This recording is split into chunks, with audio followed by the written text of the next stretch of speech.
There is actually a famous legend about ghost pilots during World War One. So we are going to talk about the planes they flew, their disappearance, and how they affected the future of time. So Elias Quinn was a captain in the Air Force during World War One in France.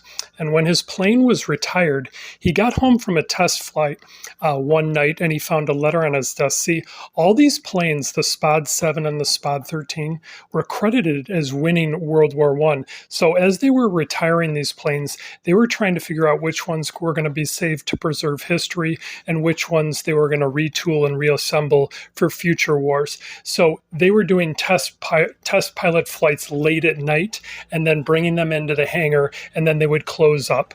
And so he returned to his office one night and received a letter that was unmarked. It had no return address. It just had his name on it, and it had coordinates on the inside. And it instructed him that at midnight, he wanted him and his team of 12 pilots to fly at midnight into this lightning storm because there was a magnetic force and they wanted to see if the airplanes would be affected by this lightning.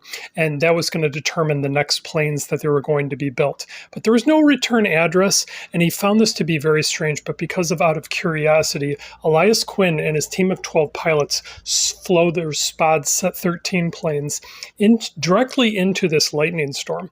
Now, what happened is 6 of the planes were struck by lightning, and the other 6 planes witnessed this.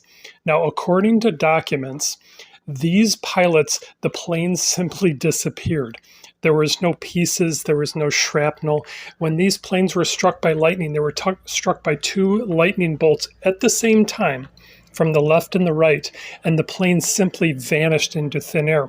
Now, part of this test is interesting because, as you know, these planes reach speeds of 200 miles per hour, but there was a secret overdrive function under the console that sent these planes into 225 miles per hour, and it had the letters TT next to it. No one actually really thought what these initials meant. They thought maybe it was the name of the person who engineered the plane but it actually stood for time travel. So these pilots did not realize they were entering into the world's first time travel experiment. And a lot of misconceptions around time travel is that it has to be some crazy high speed of like 1,000 miles per hour or some sort of significant event. Really, it's an exact speed of 225 miles per hour. So Elias Quinn and 5 of his pilots simply disappeared. The other 6 pilots returned, and they found that their office was locked. They could not get back into the office to report this, and all 12 pilots